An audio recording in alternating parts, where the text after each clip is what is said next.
Welcome back to Champions Network TV, where we are continuing discussing the current situation in Zimbabwe and its implication. Yesterday, we discussed quite a lot, and also Geza called off the protest yesterday. So today, we are going to try to unpack the current situation, what it means, and also some sentiments that are going around in the country from the establishment and from the ordinary person on the street. Just to start us off, Shumba, Yeah, maswera sei? maswera saying, Misha. Nah, not taswira so. Maita basa mauya. We are always here. So, have we had an opportunity to hear what's happening in Zimbabwe since yesterday? Yeah, I've just been seeing what mainly the authorities what they are saying on, especially on Twitter. I think there's quite a lot of activity there. So I think it seems the gloves are off. They treating these guys as terrorists. I think that's the narrative that I'm getting on Twitter, because it's coming from official handles to say these guys are terrorists. So for me, really, it's I think it's stretching it, because we need to acknowledge the role of what these guys did during the struggle, and to call them terrorists. I think they were called terrorists when they were fighting for our freedom. That's why yesterday I was advocating that we need an adult in the room to bring these two together, bring the heads together, and find an amicable solution, rather than to try and keep on poisoning the atmosphere, because we might end up in a worse situation than we think we we can solve, because I think the authorities think this is a non-matter, it has failed, but I think it can come to bite everyone in the back. So that's my take. That's what I've been seeing on Twitter. I just spent some time on Twitter, so that's what I've been seeing. Amene kuti maona kweme muchifamba famba michi. Kumasenzani kwene ndichifamba, I listened to the press conference with the ZANU-PF spokesperson, who have alluded to it that the people who called this must have been intoxicated, and praising the people of Zimbabwe that they've not had to heed to the call. I don't know what that means, given the fact that yesterday we saw Harare was empty, and yeah, I'm not sure. But today, the voices on the streets, they are saying it was business as usual, and also I think I had some discussion with some people who do business in the streets and who are in the country. I think the general perception is people of Zimbabwe feel betrayed when they came out in support in 2017 with the army, and only to realize in 2018 when they were protesting the outcome of which they felt was not fair, and they were killed in the process. So there's a general feeling that this thing is a ZANU-PF thing, and anyone who is not ZANU-PF has no part to play. And so I think those are some of the things that people are saying in the patriotic masendrai. Also, Yeah. and also they feel kana kuti kana geza ari serious ari kutaura ari kupi ati so havasi kuziva kwaari. Okay. And also they are also have got a feeling yekuti dai iri revolution iye ngaaende mberi kana achiti tiri kutsigirwa namasoja toona masoja ari mumashure then isusu vanhu tobuda. Asi vanhu vari kutaura kazhinji zhinji about the protest vazhinji vari kutaura pasocial media, and most of vanhu vane masocial media platforms iwawo havasi muzimbabwe. Yeah, it's mainly the diaspora. Man, the diaspora. So and also the last sentiment ndeyekuti kana iwewe uchida kuita kuu ungaudze munhu kuti ndiri kuuya kunoita kuu musi wakati here. Saka I think these are saka those are the, anenge sentiments one, yeah, but yeah. I think there are many ways to skin a cat. There are many ways to skin a cat. Not that we are advocating kuti zvinhu zviri kuitwa zviri right, because isusu we have always said this is dangerous stuff. Inoda kuti ma-adults aite sit down on the table and resolve their matters.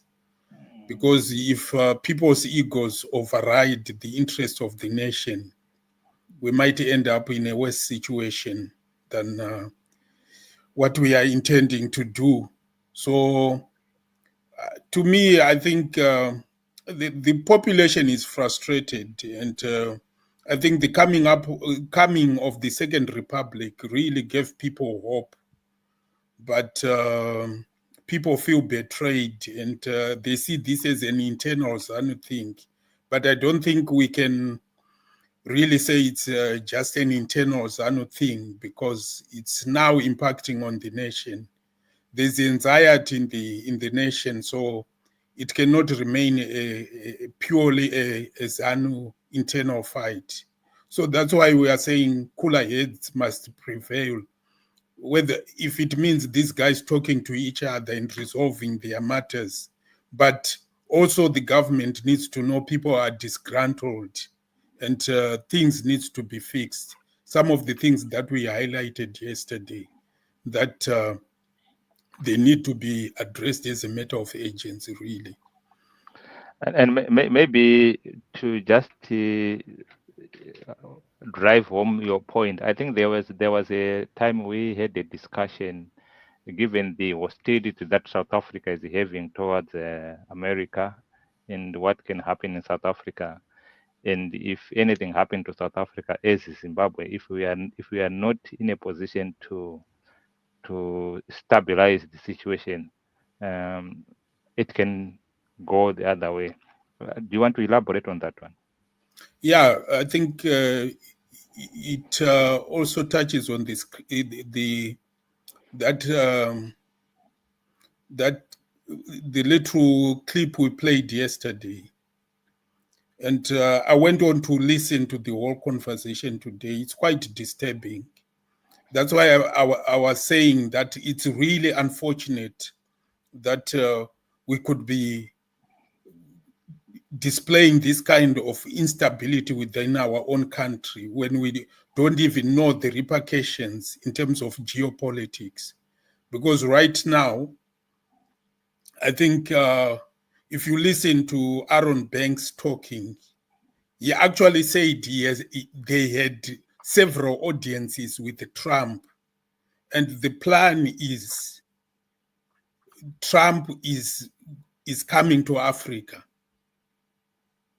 The American strategy is coming to Africa. They want to kick China out of Africa.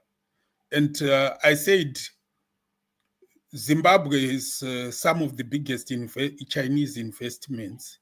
So if they're going to be a tussle between these world powers, which means we are in the eye of the storm. So if you ask me, Misha, I could say we really needed everyone to be trained to fight at the moment, not to be to be targeting each other as Zimbabweans, but to be prepared for what's coming towards us, the whirlwind that's coming towards us. So, to be honest, this is disappointing, and it shows just lack of leadership within our nation. So, I think I hope better minds prevail, and then we sit on the table and actually focus on what's ahead of us, because the mhepo iri kuuya towards us ine ukasha misha. Champupuri. Yeah, kune chamupupuri chakaipa chiri kuuya towards us. So these things that are happening, I don't think they help us in combating what's coming towards us. Let's hear the comment from Donald Chitavati. ZANU-PF has killed everything in Zimbabwe. Do you want to comment on that? David, can you elaborate on your submission? You can elaborate in the chat box, but whilst Shumba is responding to that submission. Yeah, there's frustration because, like I said, the problem is if you highlight this to the authorities, they end up saying like sanctions. Yes, sanctions were there. They did a lot of harmful things towards our society. They really ruined our society. But there are other things along the way that really we don't take into consideration. I think for me, if you look at when we did the economic structural adjustment program, which was ASAP, it really destroyed our economy. And then HIV/AIDS, I think people don't take into consideration how HIV/AIDS had a devastating effect on Zimbabwe's economy, because we lost most of the talented people who were running industries, who were in top white-collar jobs. A lot of people, talented people, perished due to HIV, because that blame can be put on the government because it was sleeping in terms of warning people. In some countries, there was 24-hour blitz on the television, on the radios, and there were behavior modification sort of in economics they call nudging towards, so that people can behave in a better way towards what was coming. So we always have these zvimpupuri zvichiuya towards us, and if you don't prepare for champupuri, then you are exposing the nation. So rightfully, people are frustrated because sometimes we see this lack of leadership. People are just being driven by their egos. Like zvetakataura Misha, kuti sometimes you see the overriding effect is politics dzedumbu. I think that's what exists in our country, and it's not only in with the current with the ZANU, it's also with the opposition. Unfortunately, that's what's happening. So what Zimbabweans need is proper leadership that will acknowledge our failures. Yes, I wouldn't want to. Sanctions had a devastating effect on Zimbabwe, and for me, Misha, like I said to you, sanctions were a declaration of war on our people and on our nation. So what we needed to do was to have a war cabinet for countermeasures against those sanctions. But it seems, like I said, if there's lack of leadership to that effect, then munokukurwa nemhepo dzinouya.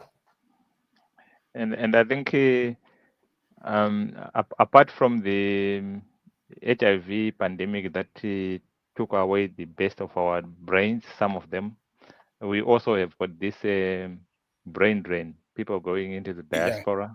yeah, yeah. I was talking to someone when I went to buy some meat somewhere. I met someone there. He's working for a railway a railway company in this country. He said they came 15 of them from National Railway of Zimbabwe Wow, wow, in one go. wow. Uh, and I don't know myself. I'm a trained engineer in Zimbabwe, Mm, and I've got a. We when we went to NAST, we were, I think we were about 27 of us, wow. and of all of us, I think more than 12 are in the diaspora. Mm. I've got In itself, Misha, it's not a problem. So this is where we are saying when there's lack of leadership, actually that should be a positive to our country because most of us have been exposed to better way of doing things. So imagine of the talent of Zimbabwe in South Africa, in US, in Canada, in Australia, all over the world. There are Zimbabweans doing amazing things. Let's take healthcare for example. You come to if you consider the UK, the amount of nurses and doctors Zimbabwe has in the NHS. If the Zimbabwean government can plug in some way to this pool of talent, then we are bound to solve some of the, I think even three-quarters of our problems in with our healthcare system. But nobody thinks along these lines. Instead, it's all about, oh, we have got sanctions, we've got sanctions. What are you doing? Because one thing that people don't know about sanctions, sanctions are there to serve the interest of America, and they are not going to remove them because it serves their interest. This is how geopolitics has always played. So if you don't stand up to fight for what you believe in and just make noise to say, oh, we want those sanctions gone, they are not going because they serve America's interests. That's how America becomes rich, by the use of those sanctions. You see what they did to Russia. They were even boasting that we are giving Russia the mother of all sanctions. And they even confiscated Russia's assets amounting to over 500 billion Russian assets in the Western world. So these sanctions they serve American interest and they are there to keep the American hegemony going. Every nation, if Zimbabwe was in the position that America is today, in geopolitics, they would, for them to survive, they would do the same. Britain was doing the same when it used to be to have that hegemonic control on the world. You know, Misha, during the British Empire, you know what used to happen? tell us now. Yeah, so our countries, Wanana, Zimbabwe, all former British colonies were not allowed to manufacture any goods. We were supposed to only provide raw materials to the mother country, which is the UK. And UK produces all manufactured goods because once you manufacture those goods, you are adding value to those goods. And then when you sell them, you are selling them at a premium. So the UK used to make a lot of money during the British Empire because of those disparities. And then when they create that, when they have that model, economic model, do you know what they do? They preach free trade. So Mm-hmm. free trade is for you to open your borders so that they can flood them with their high valued products, you see. Mm. And then they say to you, oh, you can export fresh produce and all that to the UK. But and then maybe you export fresh tomatoes. They come here, they pack, they do tinned tomatoes and sell them to you now at a premium. Yeah. So this is the economic model that empires normally use. So if today Zimbabwe became an empire of the world, it will use the same model for it to take advantage of the world. Unfortunately, that's how the world works. Yeah, yeah, that's true. So here we are. What advice are you going to give? I think you are strong in geopolitics, Mm. and what advice would you give to the opposition, because they have been quiet, and if they have got a strategy we don't know, and what advice will you give to the authorities who are saying now, because the protest is over, it's business as usual? Is it going to be business as usual? No, it's not going to be business as usual. Because me, I'm not even worried more about Gaza than the once, because believe you me, once Trump wraps up that war in Russia and he deals with Iran, I think that's his next target. And then he sorts out the Gaza problem. Then he's coming for Africa. And it's going to be held in Africa. I think you heard what that guy was saying yesterday. So, like I Yeah. said, when I listen to him further, he's someone who has met Trump several times, and he's talking from what was deliberated during those meetings. So there's hell to pay coming for Africa, and it doesn't help if people are divided and fighting amongst each other. It's like mhembwe dziri kutungana, shumba yakamirira zvayo kuti rega wachapedza kana wapedza yona zvingaite, kana kuti shumba dziripo dzakatowanda dzikangoonawo mapedza faiti yenyu dzoitawo feast yadzo. That's what we are doing to our country, unfortunately. Yeah. I think we have been talking for nearly half. We are not far at the moment. Are there any burning issues? I know we are planning to do a long session tomorrow, where we are touching about things that we should be preparing our country for, other than focus wasting our energies on things that are not really relevant. Ndinowanzozviti inini munopedzera matombo kumakunguwo, idzo Yeah. shiri chaidzo chaidzo dzichanyatsouya. Saka togona kunge tichipedza shungu tichinetsana, but kana vakuru vanana Trump vakuda kuchiuya vachida kuti tidisturba, hatisina pekutangira. Aiwa, hatisina pekutangira. Ndosaka mubvunzo wenyu memabvunza kuti how do you see the opposition? I think both the opposition and the current ruling party, they are failing dismally. I think there's a lack of proper real leadership in Zimbabwe, unfortunately. And when we say these things, we are regarded as being unpatriotic. I'm a patriotic Zimbabwean. I love my country. And the reason why I say these things is because you have to be critical to whatever is going on, so that we can build a better future for our kids. And a better future is built by acknowledging where we are, the things that we are doing wrong, and correct them. So there's lack of leadership in Zimbabwe. Like I said, if there was leadership, it would tap onto the talent of the diaspora community of Zimbabwe. And then it would also really prioritize all these things that people are complaining about: the roads, the education, the healthcare.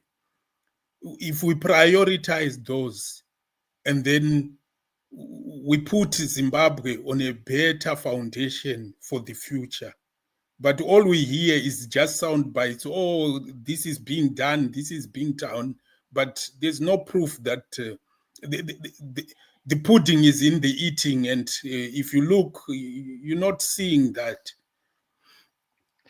And I think you rightfully pointed it out. I always give this example to say when we got independence, definitely there was a skills shortage in Zimbabwe, and the UK understood that, and they had a program of expatriates where they will send people excess of their labor to Zimbabwe for a particular period of time, either 3 years or whatever, and then they come back. But come when Britain had Brexit, definitely they had skills shortage. Mm. But instead of us having a national government-to-government agreement to say yes, we have got trained nurses, we have got trained engineers, or whichever field, can we go into a government-to-government agreement Exactly. Exactly. where people come to UK as expatriates, Mm. and as a condition, we can actually say if you need our nurses, we you need to re-equip our institution, our hospitals that we Yeah, trained. yeah, So exactly. that as a condition, you then say, UK, help us to rebuild the facilities that we are using to train the nurses that are then coming across to you. But but now it's now coming as an individual issue. People are being charged the exorbitant prices on this COS and coming, and when they come, the situation they are working in, they are not they don't have anywhere to tend to. So Exactly. I think that This was is missed the opportunity for where the government of Zimbabwe could have taken advantage of the skills shortages in the UK. and this is the issue, is the whole of Africa, and unfortunately I think we lack that kind of innovation and leadership, because what you'll find is we are just churning away all our human resource without planning. Because I think when I was in high school, we used to have Cuban teachers, and then we used to have Mauritian teachers coming to teach in Zimbabwe. What Cuba did was even up to now, it exports teachers, doctors, even its military. Because I remember when South Africa went to fight Angola, the Cuban army was there to meet them. I think that destroyed apartheid more than anything else. Apartheid didn't survive after that war because it drained the resources of the apartheid government. So my point is, you need a strategy. UK has got a shortage of manpower, of nurses. Actually, the government of Zimbabwe could have approached for some of the universities here in the UK to come and train nurses in Zimbabwe. And I agree with you, even give a condition that before they take nurses, they need to re-equip the hospitals in Zimbabwe. You trade on certain aspects so that you empower yourselves. You don't just, because the government is spending a lot of money training these nurses, and you just lose them without any compensation. So this is where we are saying there's total lack of leadership. I think now it has been rectified. I don't know whether nurses can just leave, but still, with even these COSs, there's a lot of things that they could have done. And I was listening to the news today. They say there's even going to be a lot more people coming to the UK because Europe is aging population. The demographics are not on the side of Europe. So for the UK, they need these young people to come and work. And I was listening, and they said alone in care, they need an extra maybe 500,000 people up to 2030. So, which means there's still a lot to come. And then in construction, they need a lot of people as well. So we can take advantage of those. We have got high unemployment rates. Why don't we train? We approach the UK government, see those areas that they are in need of, train our people. The government take that responsibility of training the people and maybe charge them to say they're gonna take a certain percentage out of it and they facilitate them to go abroad, not through these scams that are happening to the people, and the people are going to a proper job which will benefit the government in return. But that kind of thinking is nowhere to be found, unfortunately, Misha. Yeah, it's a challenge. Now, I think we don't have any more comment from the chat box. I've got audio from that Colin. He has got an audio there. I don't know whether I'll be able to play it on. Do you want us to play it or do? Can, can, Yeah, can, you could play it. can, can you hear? Can you hear? No. You can't hear. Mm. Let me try to put if I do it that way. If I Can you hear? I think that one it's a continental problem that we identified Yeah, I can hear it. in our organization is one of the universal problems, which is e- external interference in Africa. And these people have been planning all this for a very long time. And those acts of espionage and stuff, they've been doing it for a very long time. But Africa, as we speak, is not ready to tackle that problem if we are to be faced by it anytime, because we are still busy fighting internally, and we are also still busy trying to find ourselves, like to find our identity as who we are.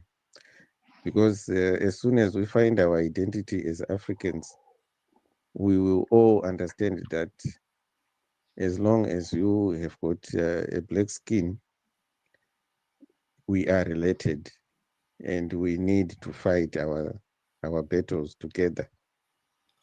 So we've got issues happening in Burkina Faso and other nations where we find the military has taken over, and the message that they are putting across and what they are trying to do is the direction which Africa needs to take.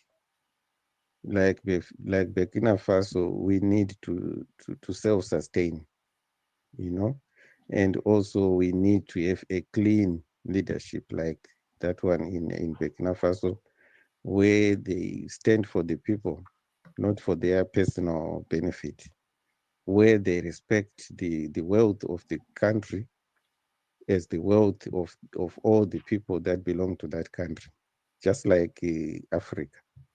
All the wealth that is in Africa belongs to Africans, not to political institutions that were installed by the colonial system. Because the problem that we are facing throughout the continent is the system that we inherited from the colonial master. What we needed to do was to come up with a new political system that we understand as Africans, just like what the Chinese have done. The Chinese, they created their own system based on their values. And that is what we are lacking here in Africa. We inherited a system, and we also inherited the values of that system, which is easily manipulated by the creators The colonial master can easily manipulate the system that they created for us, be political or be educational systems. They can manipulate them. That was his submission, and I think he's acknowledging what we've discussed, but is actually, instead of just being a Zimbabwean problem, it's actually continental problem. I totally, What's your take on that? 100% I agree with him. This is why I said yesterday that 1980, we needed a root and branch uprooting of the system so that it serves its people. I'll tell you one thing. One area that I've always advocated for is the gold economy. Because if you look before colonization, our people were mining gold. And for your own information, if you go to the writings of the early Portuguese explorers in Zimbabwe, they say most of the gold is not actually in Matabeleland as Cecil John Rhodes and company thought. Most of the gold is actually in Manicaland, because apparently there were dynasties of mining families in Manicaland, according to early Portuguese explorers. And right now, some of the foreign mining companies that are coming to mine gold in Zimbabwe, they are using this writing to identify mines in Zimbabwe.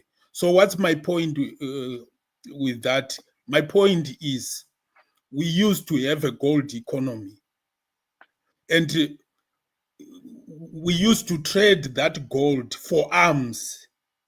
Guns, we didn't start shooting guns when we were fighting the British, unbeknown to a lot of people.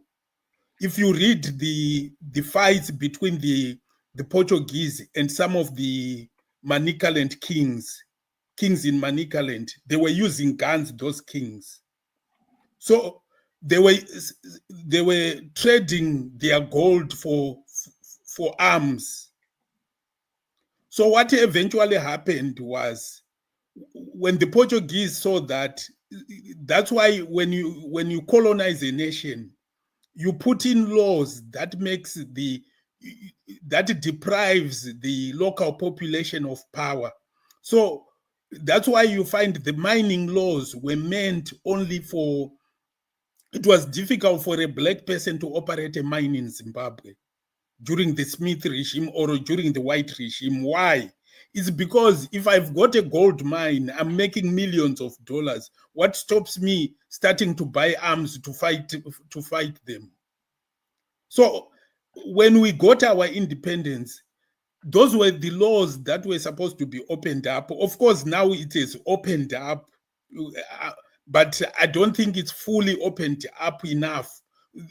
We needed to set aside some areas of mining to the black indigenous populations, and then also make sure we make it easy for them to get into mining. I think there was what I was happy was banking, whereby we ended up with a lot of control in the banking sector. But if you look what I'm talking about, you go to South Africa right now, that economy is white controlled, because they still have so much control in mining. For a black person to open a mine in South Africa it's a hard take. And banking, they don't even talk. There was an attempt to open a bank called VBS in South Africa, which is, I think it was for black empowerment, but it was, I think they said it was riddled with corruption and it ended up closing down. But this is one of the positives that I found with Zimbabwe, that we ended up having a controlling stake in our banking. In mining, things are changing, and obviously I was a big supporter of the land distribution program, and I hope we maintain that control in land, because land is everything. Without land, you are nobody. So I totally agree with his sentiments and what he's saying, but we cannot. Where I sort of disagree with him now, we cannot keep on saying uh, to blame the colonialists. We need to come to be mature and start to play politics in a better way to empower our people. I think that's what the Sahel region, Ibrahim Traore and company are trying to do now. Because most of our leaders in Africa, they ended up being just colonial administrators. They were left there for a purpose and they were told what to do. But the likes of Ibrahim Traore are saying enough. Because one of the areas, like he's saying, that is used for our continued subjugation in Africa is through the financial infrastructure of the world. So what you'll find is the IMF and the World Bank, I think people have not begun to understand how those institutions work in the perpetual slavery of our nations. So I hope one day we wake up and understand that without that emancipation in terms of our economics, then we will remain forever slaves.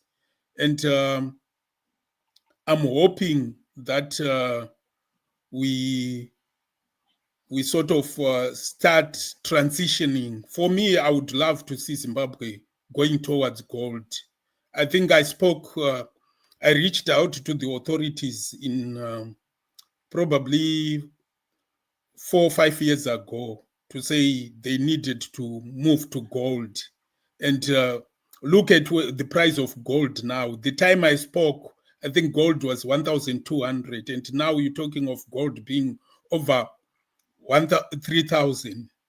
So when I talk of gold economy, I'm talking about, you cannot say you don't have salary for teachers. You're paying pittance to teachers.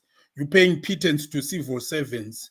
When you have that so much gold, the likes of China, India, the countries that have got no gold mines to talk about, but they've got tons and tons of this mineral coming mostly from Africa. So we need to wake up.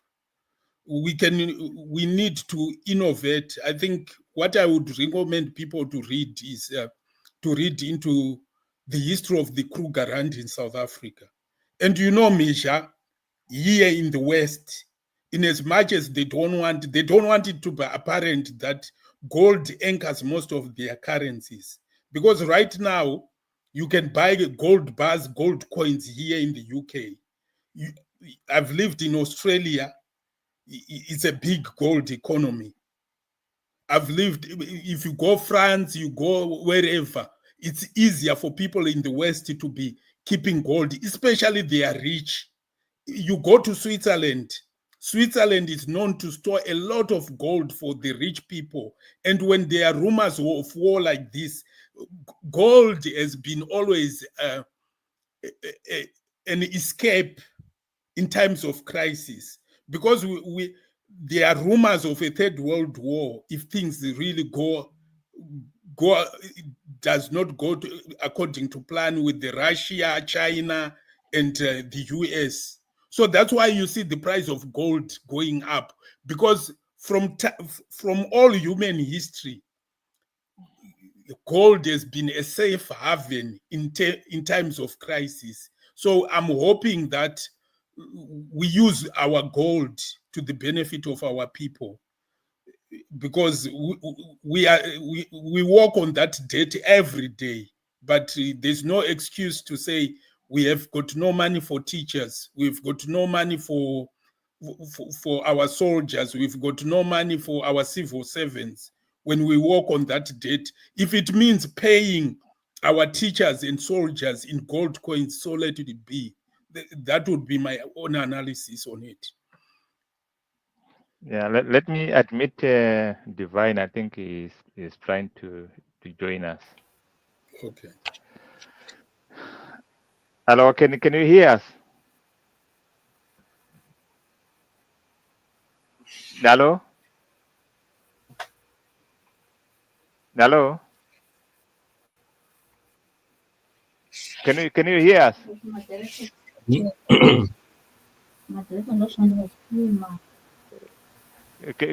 Can you hear us?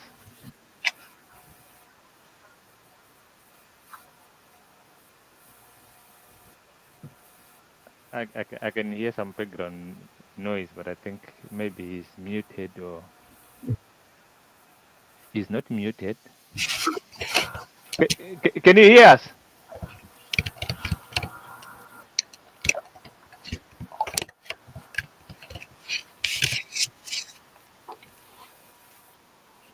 Yeah. I think he's saying something about his network. Okay. Let me bring Yeah. him down. Yeah.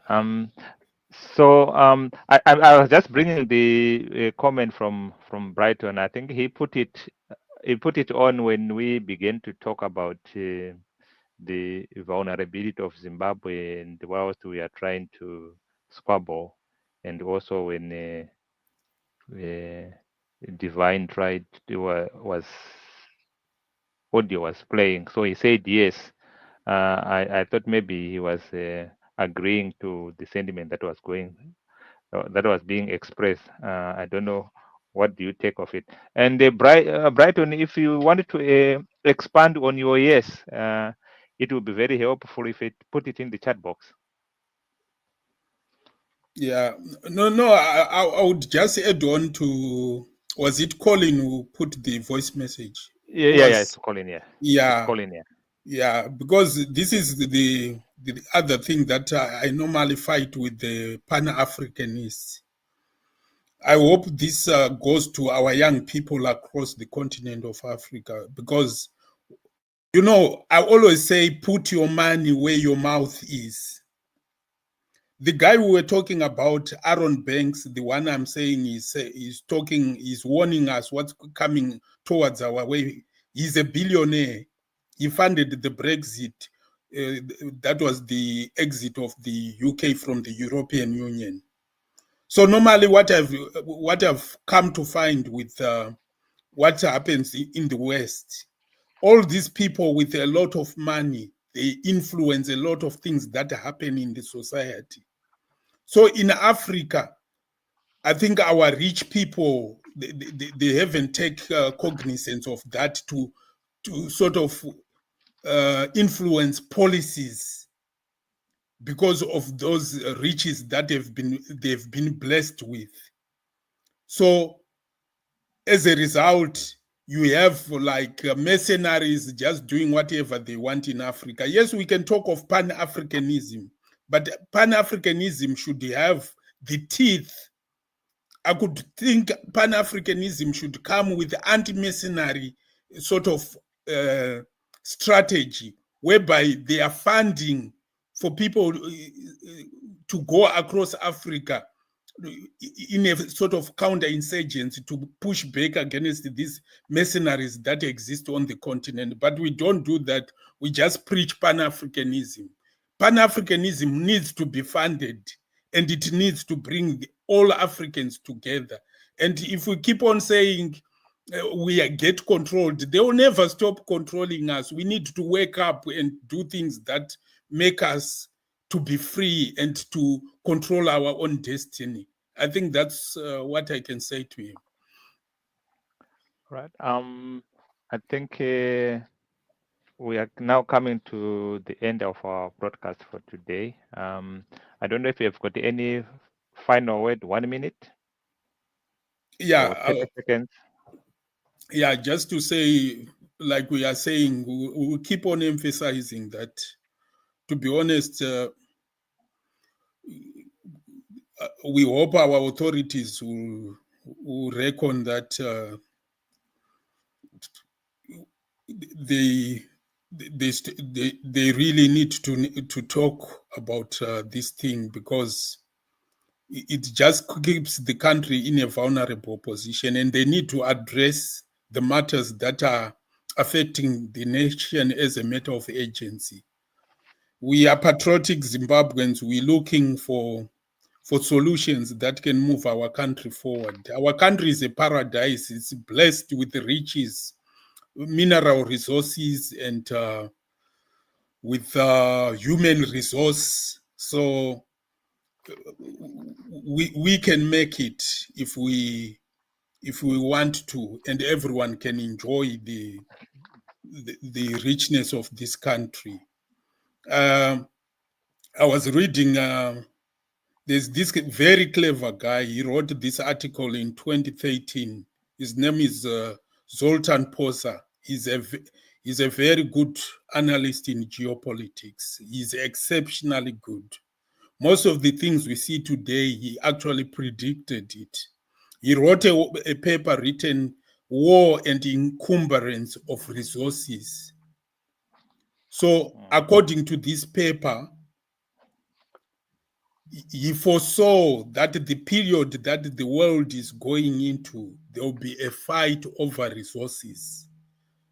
So we are going into an area in a time where there's going to be fight over resources, and Africa is abundantly blessed with these resources. So we will be in the eye of the storm, like I said. Once Trump manages to conclude his wars in Russia, his wars in the Middle East, then he's coming for us. And we better be prepared. And that preparation needs some leadership. And I hope we will get that kind of leadership. Otherwise, a big storm is coming towards our way. I think that's all I can say for tonight. Thank you very much, and I think I want to just you to give people an appetizer of things that are coming tomorrow. Before I do that, let's hear what Colin is saying. He has sent another audio as well. Can we listen to him? Yeah. Just a few minutes.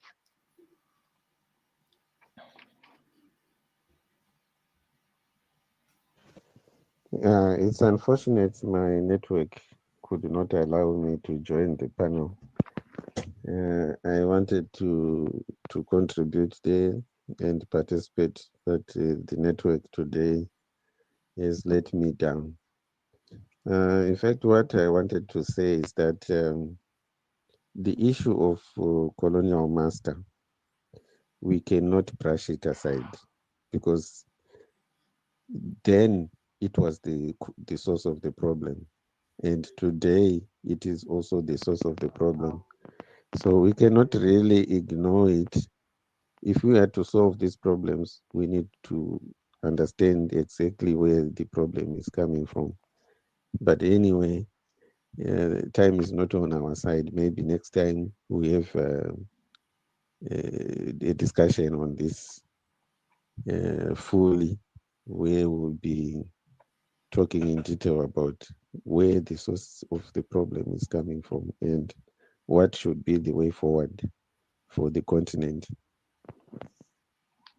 Yeah, that's an admission that his network wasn't was playing up for him, and I think he feels we need a session fully devoted to this. Problem of I agree Africa. with him. I'm not saying I totally agree with him. Colonialism and after colonialism has always been a problem, but this is where leadership comes in for you to understand what's really going on. Because what we have done is we have remained hooked up to the Western system of doing things. And those Western systems, that's why I spoke about the IMF and World Bank. Because what people don't know, those institutions, after the rebuilding of Europe, they changed their business model.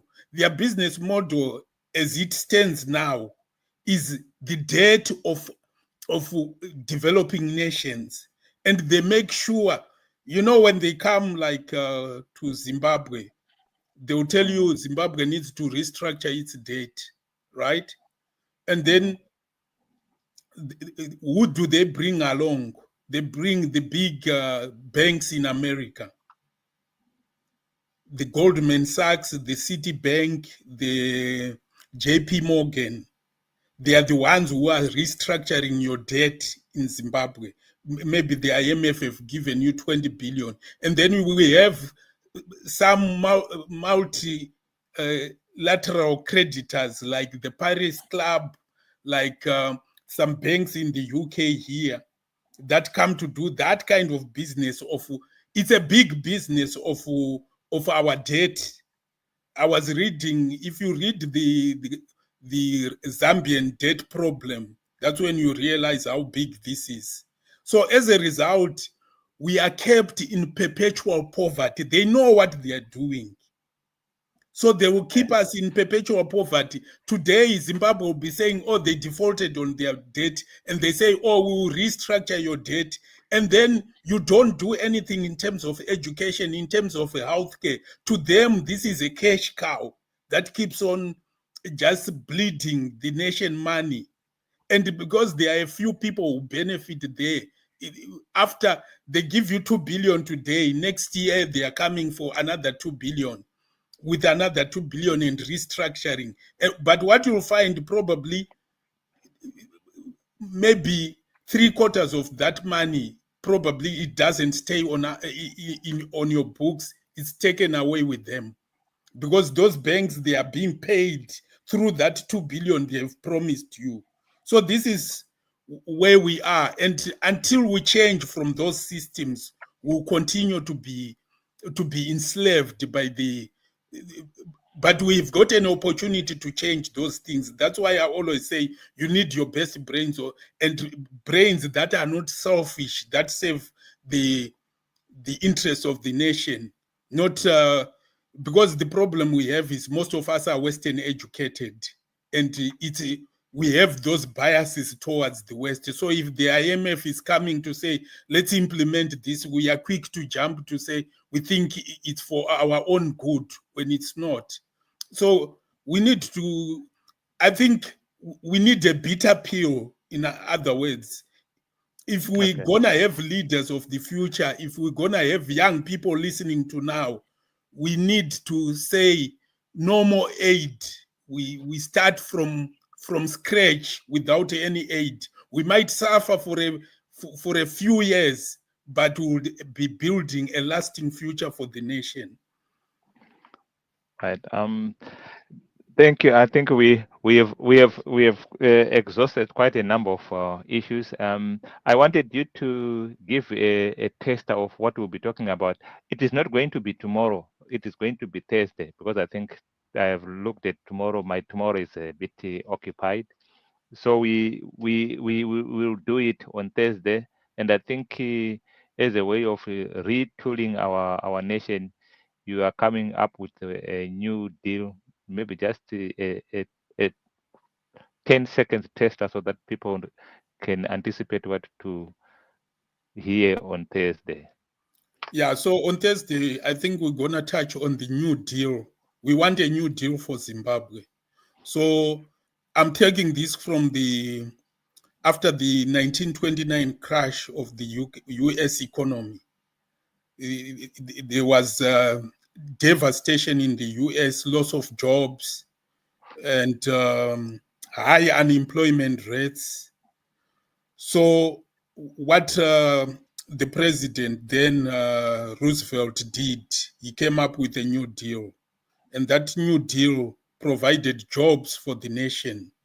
So the idea that you just wait on capitalism to deliver, sometimes I think it's a fallacy. The government also needs to get involved in rebuilding and providing jobs. We saw that with the end of the Second World War.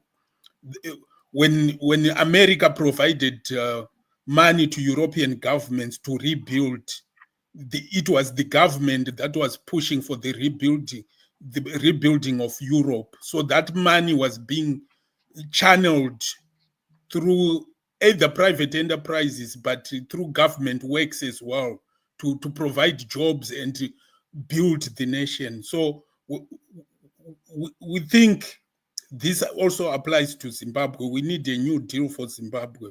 With the current unemployment rates, we need to see how we can come up with a new deal that addresses the issues of infrastructure, of healthcare, of energy, of education, using that kind of method. So that's what we're gonna talk about on Thursday, and we just explore and see how we can implement it for Zimbabwe, and how feasible is it for implementation in Zimbabwe. I think that's our teaser for Thursday.